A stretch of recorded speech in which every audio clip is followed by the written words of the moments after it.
Greetings, greetings, greetings, everyone. Hello, how are you? Happy autumn. Today, I thought I would focus on the ornamental decorative gourds. Tell me in the chat box if you've been seeing these at your local farmer's market or florist or grocery store. Okay, so anyway, who's excited about gourds? So yeah, nowadays you can get them in so many varieties. When I was growing up, you just had your basic pumpkin, and now they have really cute decorative pumpkins that they've grown. This you have to buy these early in the season when you can still get them with these really very interesting decorative stalks on them. Later on in the season, towards Halloween, a lot of the stalks have been broken off, or people have already bought those. And nowadays, you can even get white ones. And I'm not going to do it today, maybe next week. But whenever you have a white subject, that's another fun subject to do on toned paper with white charcoals or pastels. And again, we've done similar things like that in the past. So yeah, and here I have another one. So these are super fun and they're super easy for beginners.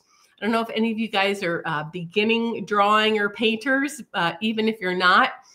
Things like this that are really random in their shapes and colors and textures and patterns.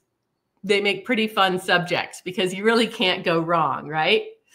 Okay, so yeah, tell me in the chat box, say me if you have any of these at home. Again, they're selling them at Safeway and Albertsons and the farmers markets and in the florists and all of that. Okay, so and then yeah, why don't we start with this one? This one's kind of crazy. Actually, though, this one's kind of cool because 1, 2, 3, 4, 5. So you do see some method to the madness here, is that there are 5 parts to the fruit, kind of like an apple, and lots of flowers have 5 petals, and that means that there's 5 ovaries or locules where the fruits are at. So sometimes you can see that more obviously than in other places. So here you can kind of see these 5 areas. And then here you can see in the color pattern, there's 1, 2, 3, 4, 5 stripes. And that kind of separates those 5 areas. So probably, if you cut an apple in half, you can see those 5 areas where the little brown seeds are, right? Gail says, me, good. So you have some of these. Okay, good. Okay, so I'm gonna, let's see, which one? Let's see, I think most of you guys maybe saw my email this morning with the image of this one. So why don't we just do this one again? And I'm gonna switch to the full, so you don't have to see my face anymore. Or no, wait, let me see, how do I do this? There we go. Okay, there we go. Now I got to just put this. Always takes a second to figure out how to arrange this webcam doodad. Okay, so, and tell me in the chat box who has some sort of color media you're going to follow along with. Paper. I just have this little bit thicker paper, but if you're drawing, it doesn't matter with color pencils. But if you're watercoloring, you can just do a really dry style. And I'm generally using in the field, I'll either use something like a watercolor paper or a mixed media paper. Okay. And Renate, you said you will venture to get some. Good. Yeah, I'm glad you have them up there in Canada as well. Okay, so anyway, so here's, as usual, my lighting is kind of funky. I don't have really professional lighting situation here. I hope that's good enough. So first, we always want to observe something before sketching. And a lot of times I tell you guys about these kneadable erasers, which are really convenient because you can change their shape and you can make some, it helps you to just put it underneath to keep something more, so it's not moving. Okay. Yeah, David says, how do you feel about black ink adding color afterwards? Right. So you can do either way, and that's basically what we're going to do today. So if you are sure you have waterproof pens like Sharpies and other professional, archival waterproof pens, you can paint over those quite quickly. And it's good to test them. Like here's my Sharpie, and let's see, here's a Fudonosuke, but I'm not sure if that's waterproof. And then, you would test it. So you can either put the ink on first or afterwards. And so, I could just, and you want to do a light wash. You don't want it to be too watery. Oh yeah, so that works fine with both of those. So it just depends whether you want to put it on first or second. Okay, so I think I'm going to just start though with an outline. And like I said, it's always good to observe something first. So why don't you check that out? Let me see if I can get the light, move the light a bit.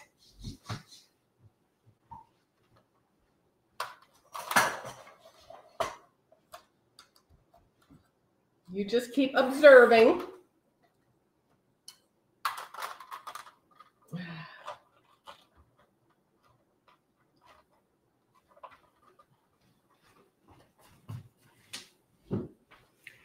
Does that help? I think that helps. Great. Okay, so yeah, what we see is the stem that's actually broken off, but it originally looked longer like this. And then you can also see that that's kind of 5-parted. It's sort of shaped like a star, like kind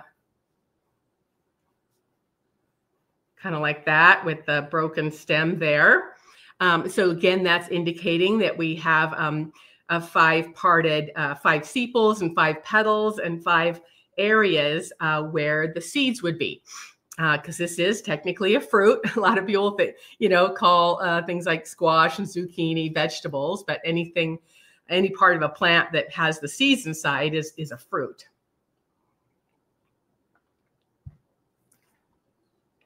Okay, so actually let's just do this one. So yeah, you see, let's just make it real big so you can see it really easy. And I like to just always kind of show where I'm going to be. And so I'm just going to be pretty big here. I'm just using this colored pencil super lightly. And then I'm going to put my stem area. It's going to be in the middle. And then we're going to have sort of these 5 areas. Now I'm looking at mine at a little bit different angle than you are. So you don't have to copy me exactly. But then, so anyway, now I know where I'm at. So I'm going to just sort of, I'm just going to do in pencil first a little bit. So there's my broken off stem.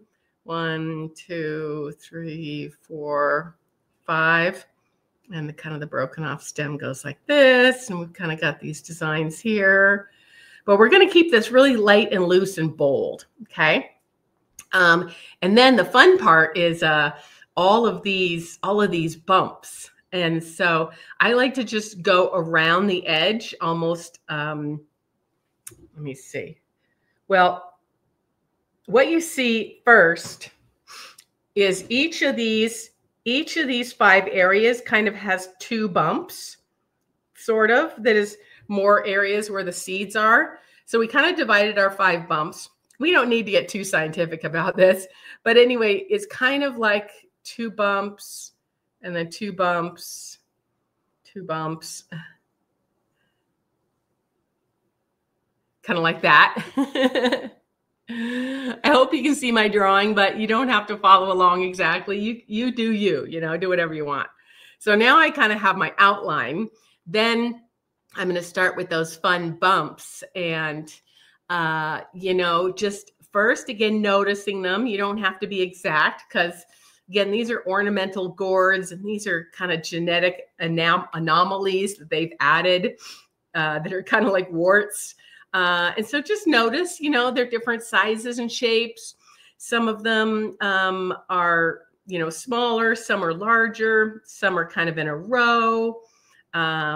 Some are kind of connected and some are separate.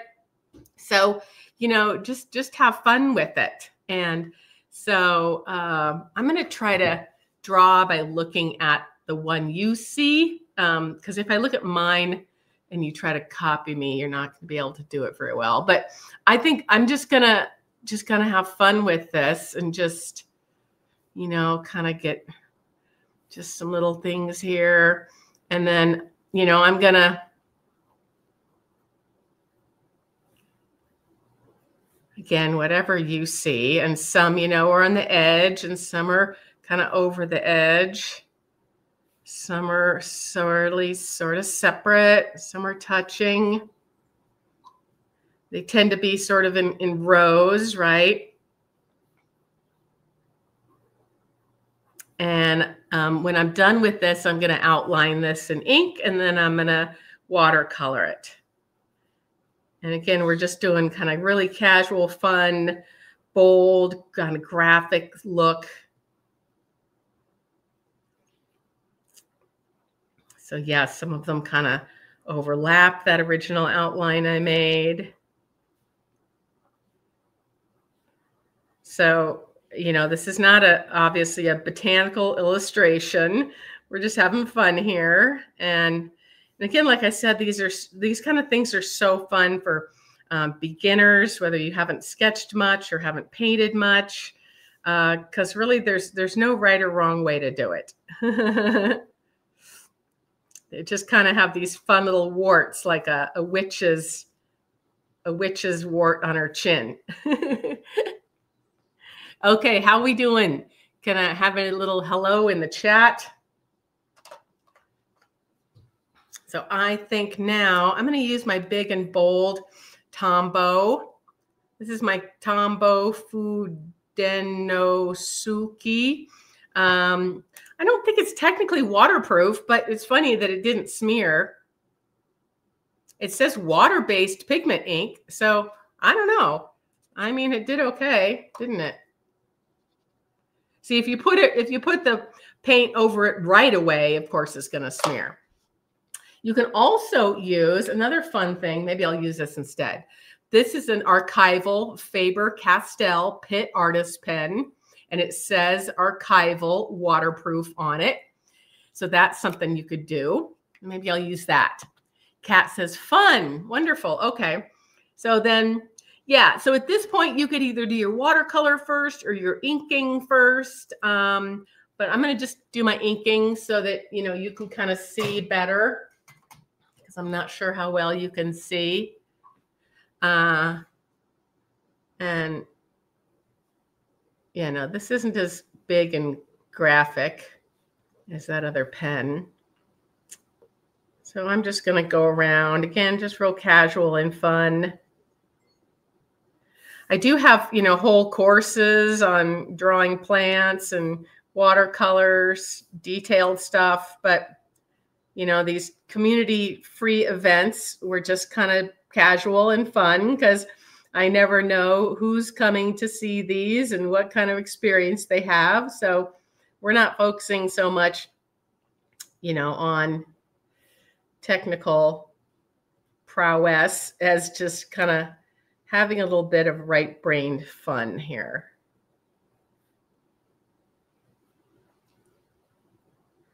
It's just so therapeutic to get away from the news of the day and any of your other responsibilities. You know, you really deserve it.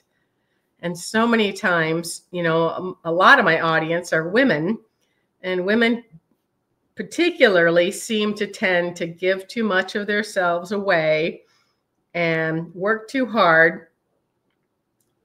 And, you know, that's not serving anybody, because if we as women are stressed we're not going to be able to bring the best to our family and friends and to our pets and our household.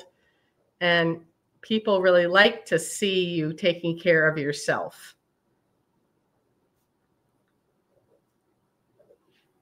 See, isn't that fun? Bonnie says, need Fudenosuke to dry first. Yeah, it depends. So anyway, we can draw this. Maybe we can draw another one and let it dry a bit. And it just totally depends on the type of your paper and how thick your pen is.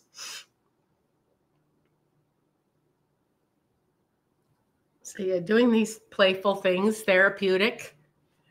And I also always suggest using your sense of touch. Too often we focus on just our sense of sight, but sense of touch is really important. And for identifying some things and enjoying them, the sense of smell or taste is important too. But I find whenever something has a lot of textures, that if I touch it, it helps me to draw it more realistically. In fact, one of my things I do, go lay down. The dogs, go lay down.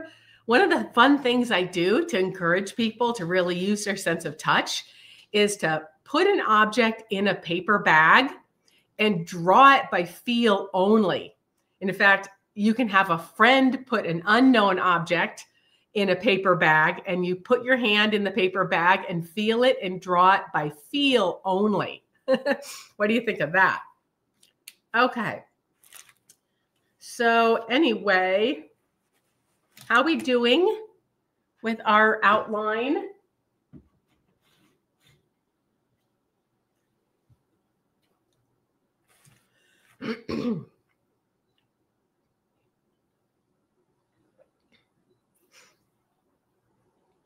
Okay, so anyway, let's see here. I have my, so I have tons of different sets of watercolors, depending on if I'm in the field or in the studio. But this is just one of my sets. And I make a little cheat sheet on the outside to see what colors I have. And I like having a lot of really bright colors. Oops. Because with watercolors, you can always layer them on top of each other to mute them. But you can't ever get watercolors brighter than they are. They're always just, it's easy to get watercolors dull. So it's nice to start with bright colors like this beautiful opera, a lemon yellow, that kind of thing. So I'm just going to make a little pile of paint. Tell me in the chat box, say me, if you're actually going to watercolor, or if not, are you going to use colored pencils, or just, you could just use a shaded pencil too. Because there's lots of fun shadows here. Now, it's not so easy to see in my lighting because here in the studio, I try to have lighting from all sides. But if you were going to do this on your own at home, you might want to have a directional light, just one light focused this way.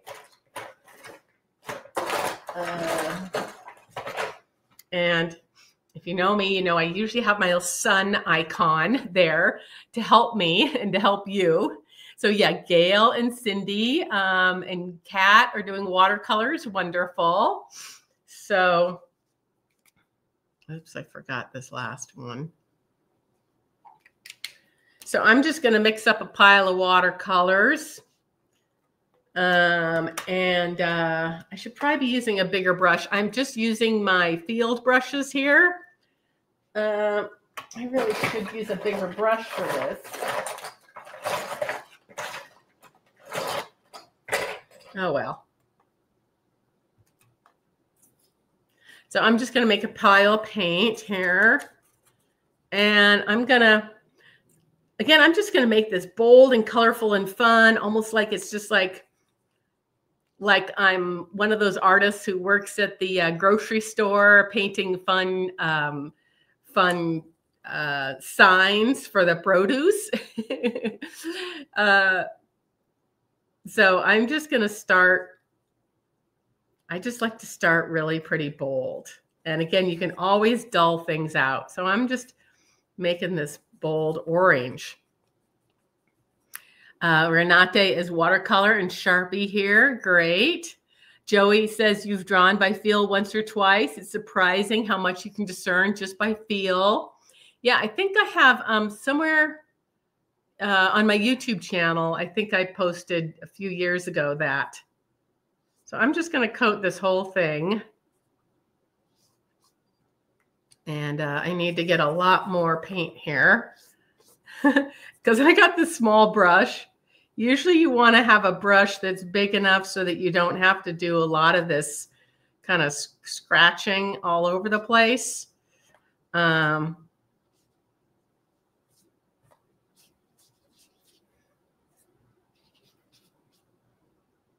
I'm pulling this paint so that it doesn't pile up too much because I'm just using, I don't know what this paper is. It's just kind of like illustration board paper.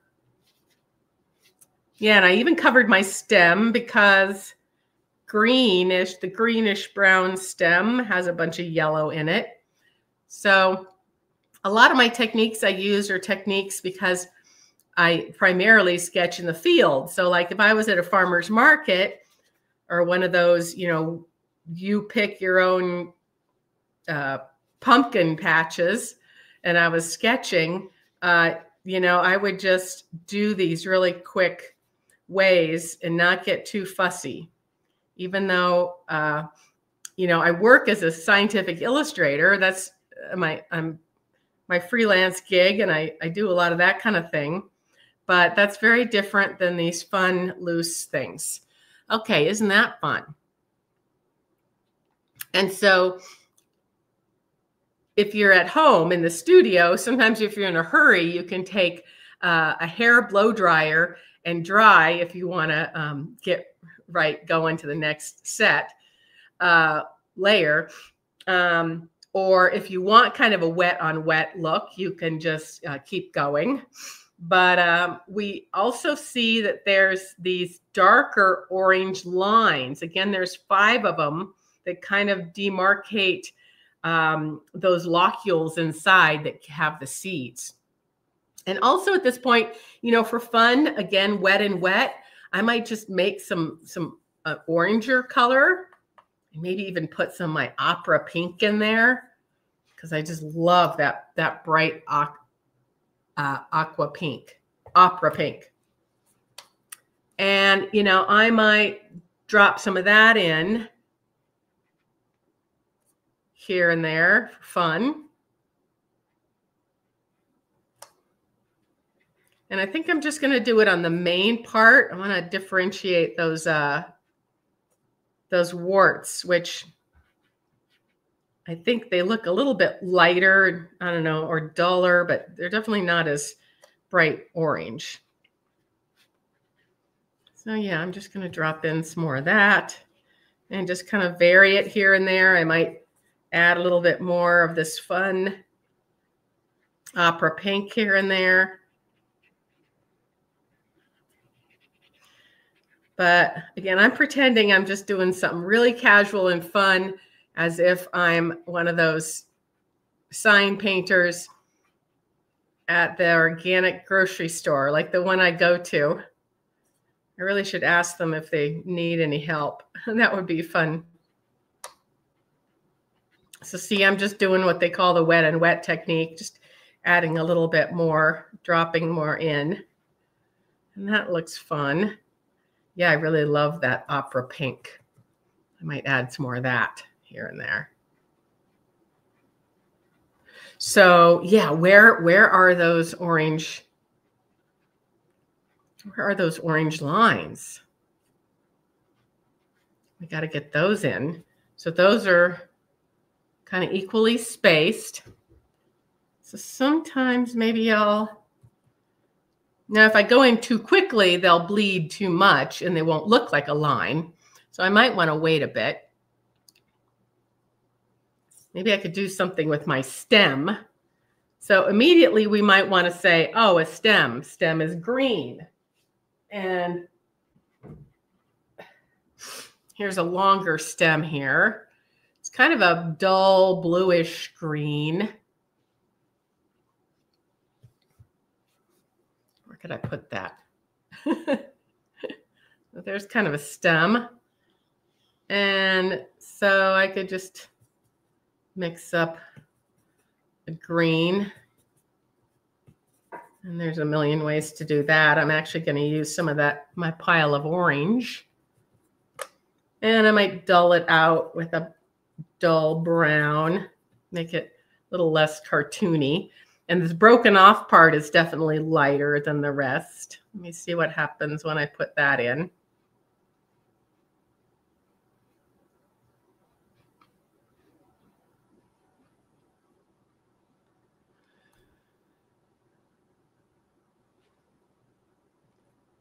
All right, how we doing here? And I see there's kind of some shadows between those arcs. Between those arcs, I could get a little bit more detailed here. Just notice a little bit of shadow.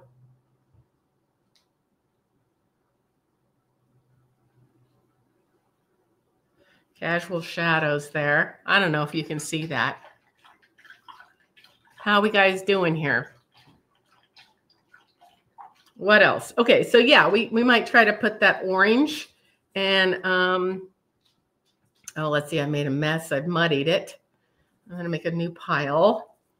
And so feeling it's a little bit drier, we'll see what happens. But yeah, there's just orange lines that radiate down. And I noticed they're not really on top of any of the warts. They kind of go around them. So like here's one of them. I could just scrub that in a little bit. And it gets narrower as it gets to the top here. And it kind of touches the points of the star. Do you notice that? Yeah, and then it gets wider here. Something like that. And then here's another one. And where is that? Now I'm getting a little lost. getting a little lost. Oh, it's kind of on that side. Yeah, it touches the point of the star, and then it comes to this indentation here. So if you're new, I'd like to always, remind people that my whole philosophy of drawing is not really what ends up on the paper. It's what you learn about the subject as you're drawing it. So even if you end up kind of hating your drawing,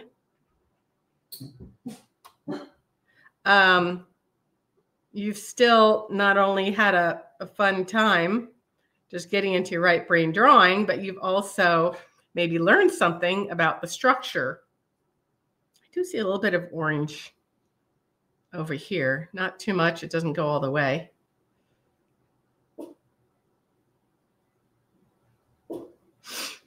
And yeah, sorry for my sniffles. I am a bit sick. Well, that's looking fun. Okay, yeah. So again, orienting ourselves, I noticed that each of those radiating lines starts at the point of the star of the stem and comes down sort of to one of those areas that it's like an indentation. And what else? Another one. Yeah, the other star. And that's kind of going like that. Isn't that fun?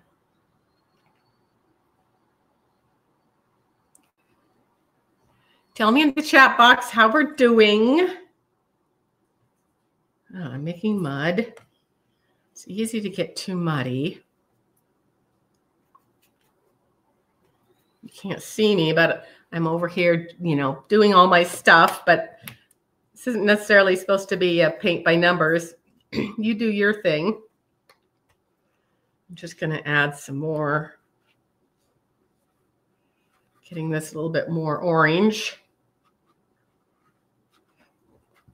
And then we'll add some maybe shadows to the bumps to make them actually look like bumps and not just like two-dimensional spheres, right? Joey says good here. Good.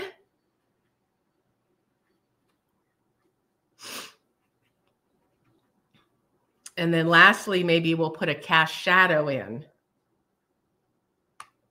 Now, if I want to let things dry a little bit, I could always add a little bit of text for fun.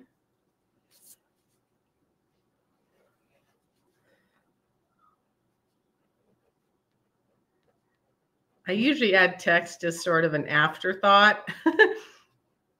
And I hate my writing. I don't have really pretty writing like some nature journalists.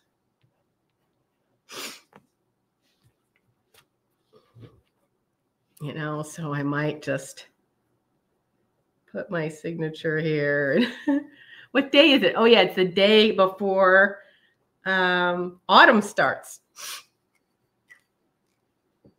And then if you wanted to, you could, you know, make that a little fancier.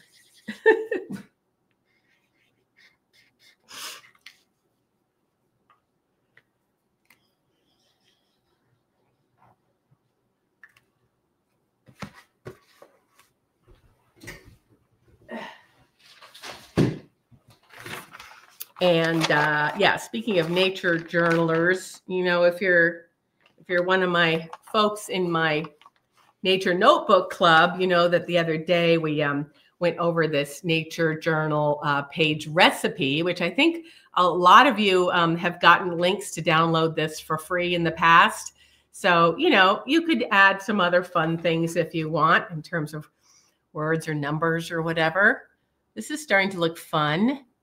Renate said, look, what rhymes with gourd? Or you could call it a squash. Gourd. Hoard. Can we hoard a pile of gourds in our backyard? Yeah, so anyway, that's that. So now our sun.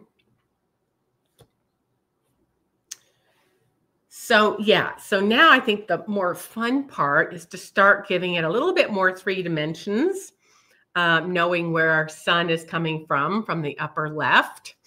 And you know, I can put that here closer. So we want to indicate that a bit. And so this is a rounded object, obviously. And again, it helps to feel things. It's not completely round. It's kind of weird. It looks like one of those, what do they call those pancake squashes that you eat? So, you know, it's a different shape than this one. It's a different shape than the little ornamental pumpkin. So it goes down like a pyramid almost, not too rounded, because, you know, you might shadow something a little bit different if this was round like the pumpkin versus kind of a triangle like this. See, if you see it on the side, kind of has 2 parts. But, you know, we don't have to get too in the weeds about that. But again, it's always really interesting to look at things and think about them and again, feel them. So Kat says, oh, Lord, look at my gourd. Chord a gourd. We're going to sing a chord about gourds. Yeah, you guys are very creative. So now I might make a shadow color. And I kind of made a whole mess here. So, you know, when you make shadows, you don't just make black or gray. It's nice to have your shadow be sort of a complementary color. And complementary colors to orange is blue. So I'm going to make a bluish shadow. And I'm just going to see what colors I have here already. That's a greenish one. What else is this? Oh, that's nice. What is this? I forget. Gray. Maybe it's Payne's gray. Yeah, there we go. That's nice. Okay, so I'm just going to, I think, just drop in, make a pile of gray here. And just noticing that each of our little warts is round, and then they also cast a shadow onto the main gourd. But maybe I might just, since we don't want those to bleed and they might be a different value, I want to make this really subtle. So I'm just going to add some shadowing, having my sun again coming from the upper left. And, you know, I'm not going to get too in the weeds about this. Again, this isn't supposed to be a botanical illustration. If you're interested, I have a full course called Colorful Botanicals I could link to later on. And that covers many families of plants. So yeah, I'm just going to add the subtle, I think I'll add a little shadow here too on this. So I'm being a little bit symbolic here, you know, if you wanted to spend more time, you know, like a bigger wart would have more shadow than a smaller wart, right? But I'm just kind of having fun. I don't want to make this a job. It's just Sunday. Gouache my squash, yes. And so, you know, you could add some opaque gouache, especially white gouache highlights if you wanted to. Now, since this part of the gourd is in a little bit more shade, if I wanted to, I could shadow these a little bit more to give a little bit more of that indication that this whole side of the gourd is in more shadow.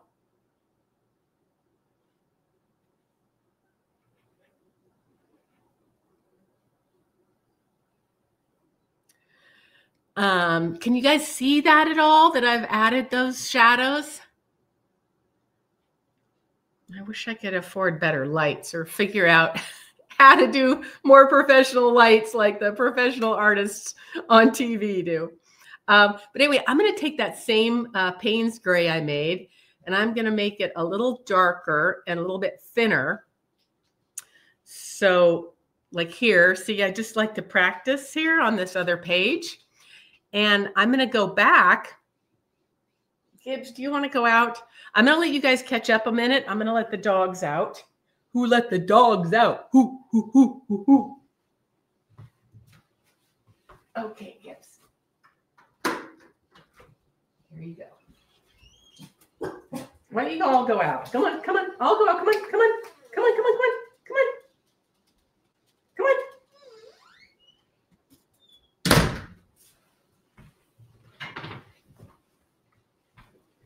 All righty. Renate, yes, you can see. And Joey, you can see the shadows. Great. So I'm making a little bit darker of this Payne's gray for fun. And I'm going to make the shadows that the warts cast on the squash. And just noticing, even if you can't see it, even if it's a bit washed out. Oh, wait, I'm going to sneeze.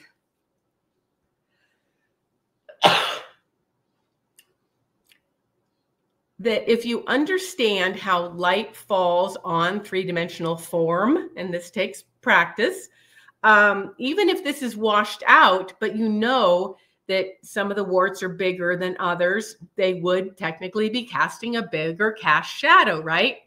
And so it's really good to practice, you know, drawing spheres and cubes and that kind of thing with directional light so that you can, you know, really get an idea, even if the light is washed out. Like even if I was outside in my own garden where we have gourds, today's a really cloudy day and the light is really flat. So you wouldn't be able to see shadows. So it's really good to think about where the sun should be coming. You can even make your little own icon like this. You know, I always put this here in my tutorials, but you can always make one for yourself.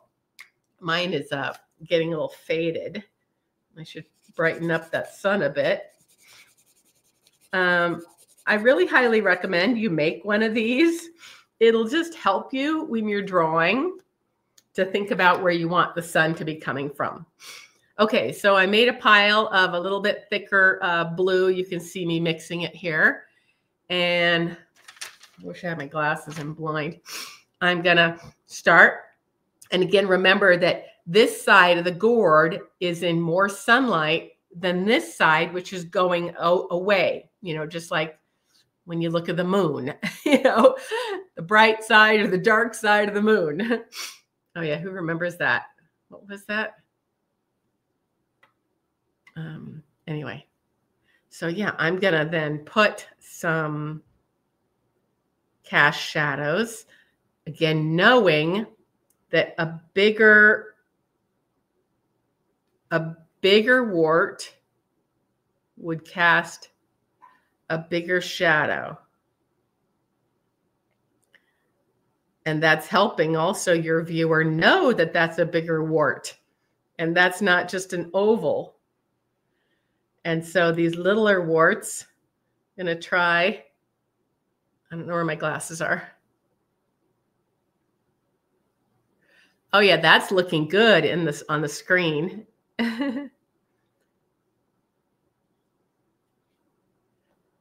That's fun. Bigger wart, bigger shadow, littler wart, littler shadow.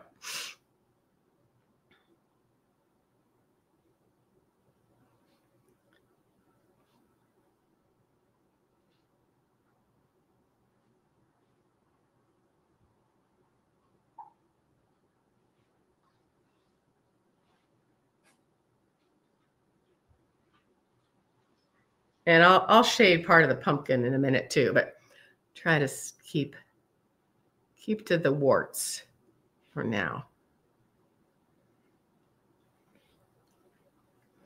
Bigger warts, bigger shadows. And yeah, again, the quality of your shadow relates to whether it's, you know, sunny or shady or.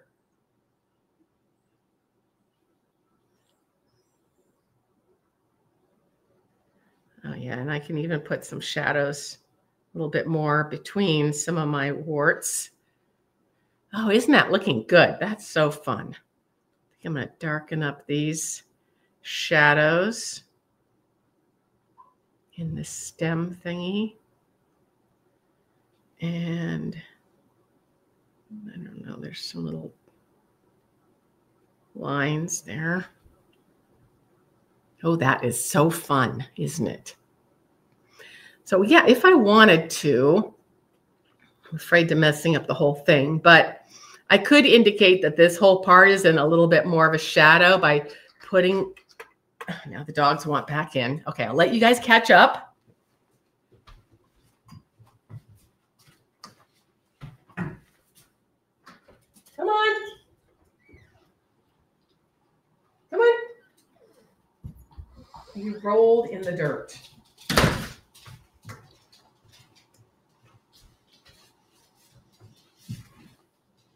Okay, where were we? Oh yeah, right. So I was gonna, sometimes you can be afraid to do this, but I'm gonna do a really light wash on some of this area here to make it look like it is away from the sun more. Because again, this whole part. So, you know, I could just dull out these colors a little bit more if I wanted to.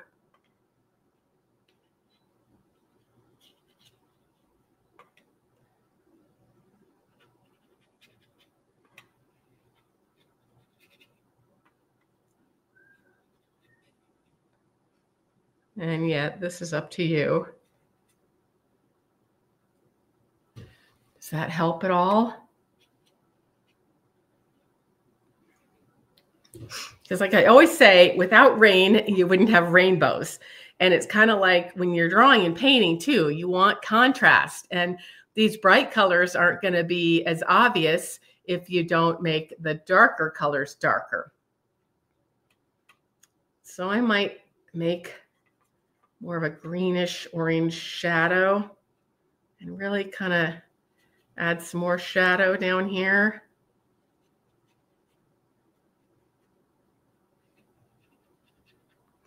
That's helping a little bit. Oh, that's pretty strong.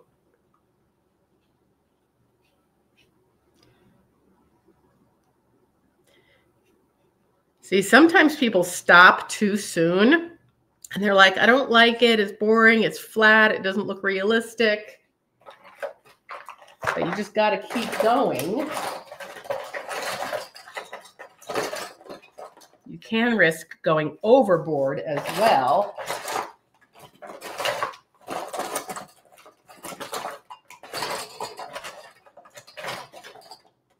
I'm trying to look for my Posca pens. Can't find them.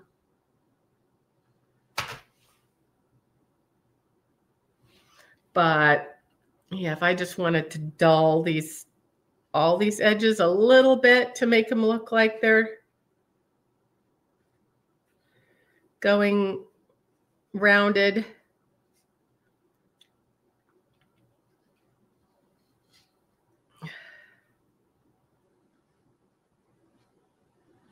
That helps too.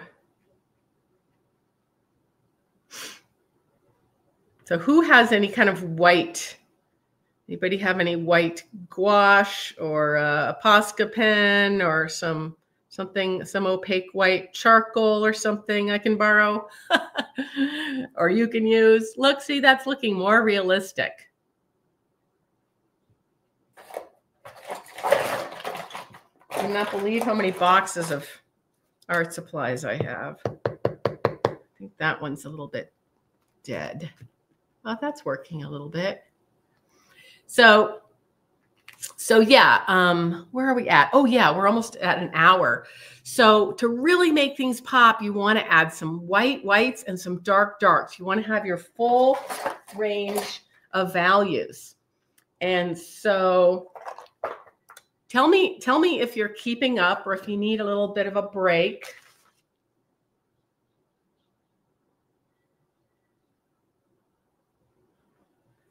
I should see if I can find my... Oh, well, David says, it all goes on 10,000 hours of practice to become a master.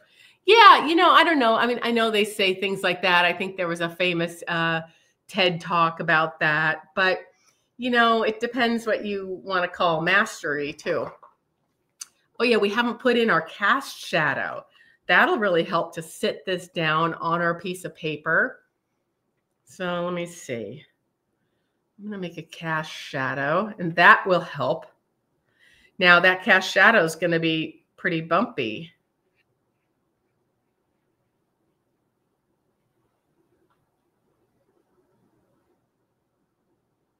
Something to that effect. How about?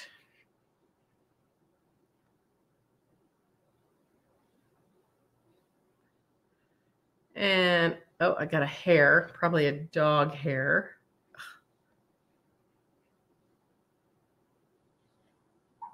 That's fun. Oh, that helps. And so the width of that shadow will have to do with how tall this is, right? I could get really sharp here. So yeah, most people are a little too wimpy. Like the famous Olympic snowboarder used to say, go big or go home. And so you see, as soon as I add those nice darks, that is really helping my gourd to stand out, isn't it? Fun. And I can add a little bit more stronger shadow on this side of the stem.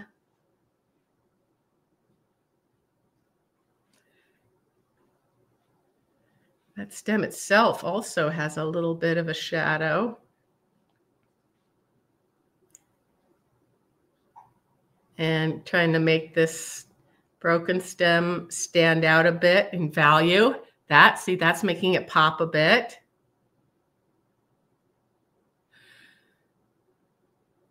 Oh, David, thank you so much. I'm so glad you can see improvement. Yeah.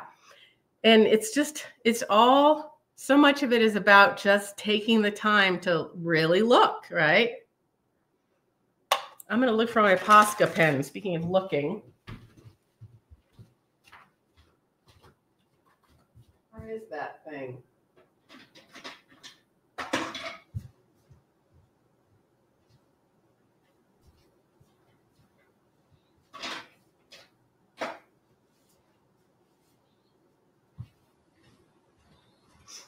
Oh, well.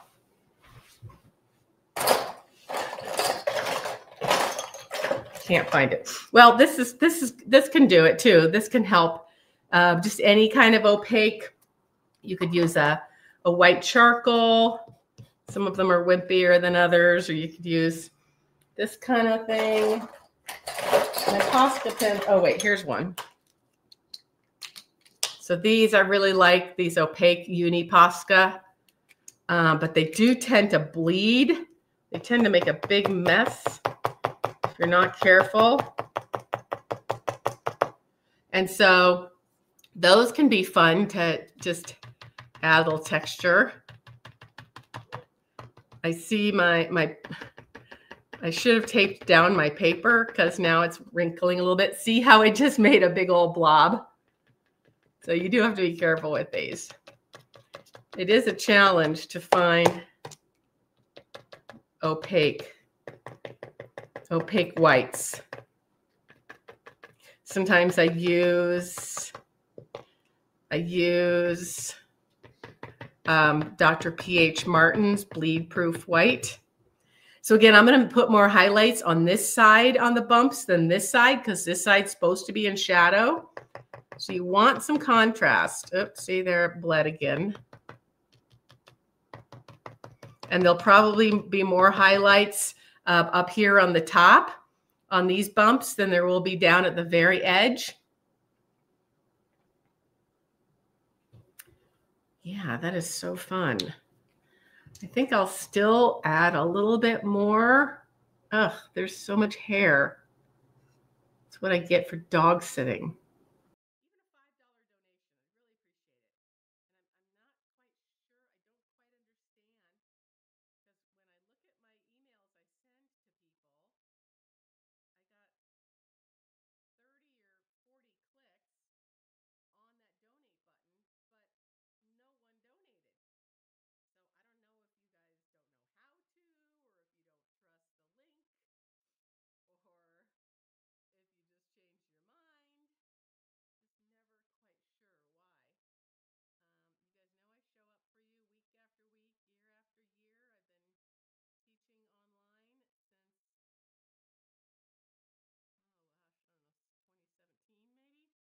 So now I'm just having more fun, just adding some more. You see how immediately going a little bit bolder,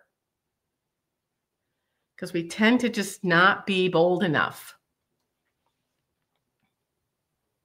You see how that immediately helps. Renate says, gently push into paper on the test squash.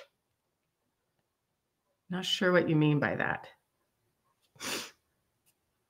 Yeah, I should have taped this down. Sprinkling a little bit. How are you guys doing?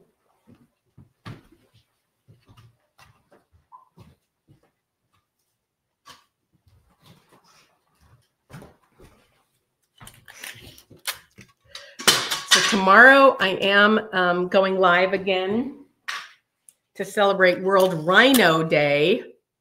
I'm doing that later in the day at 2 Pacific because I actually thought I was going to be camping tonight and I wasn't going to get home till 2. But like I said, I'm kind of sick. I've got a cold and I don't think I should go camping. Anyway, you can see how you can have a lot of fun with this kind of thing. And yeah, you can just keep getting bolder. Again, you might want to just pretend that you're a sign painter trying to inspire people to buy the beautiful decorative gourds. So you want to make it as fun and lively, but still kind of realistic as possible. Now, does anybody want to come on and share? I sometimes forget. Copy. I will paste. Okay, so I just put that link. It's under my name, Christine Nelder. It's called streamyard.com/whatever. And I'm not sure if you'll be able to hear me or not. Usually you can, I think. But if you click on that, you could come on live. Yeah, this charcoal pencil is a little wimpy. I see the stem has some interesting little dots on it. I could add some dots. So whatever kind of texture, you want to do.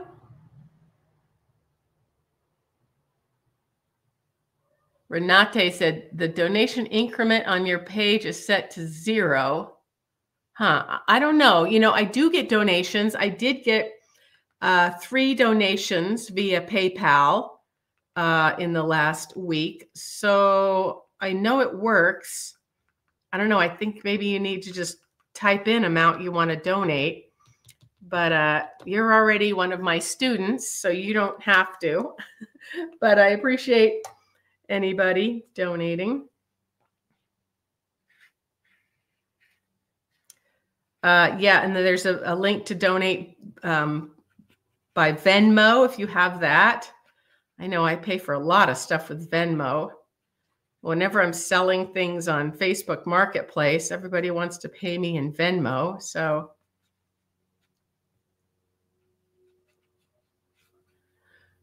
yeah, anyway, now you could just add more if you want.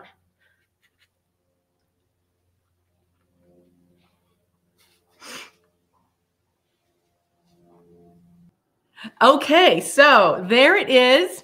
I hope you had fun, and I hope this has inspired you to go get some decorative gourds. Remember, they come in all shapes and sizes and colors, even the white one I showed you at the beginning. So maybe another week during this holiday season, we could do the white one on toned paper. Yeah. So remember, every week I come on, you can just bring whatever supplies you want, no matter what I demonstrate. You could do your thing in graphite or charcoal or colored pencil or pastels or whatever you want. I just want you guys to have fun and give you an hour of just right-brained relaxation. I don't know if you want to take a screenshot, kind of, to see the different ones. If you want to get, want to keep working on yours. David, thanks. I'm glad you enjoyed the practice. And Renate, yeah, we can sketch or paint the white one another time. So yeah, I may or may not see you next week. It depends on donations. I really depend on those. If I have more donations, I can do less dog sitting and cat walking, or cat sitting and dog walking jobs. I'd much rather play with you guys. Okay, well, I'm going to get going, and thanks so much. I never know what button to push. Ugh.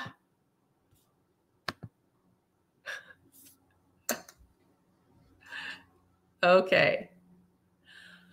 So thanks so much for joining us today for our first day of autumn decorative ornamental gourd drawing and painting casual workshop. Okay, great. Take care. I'm going to get going. Bye. Bye.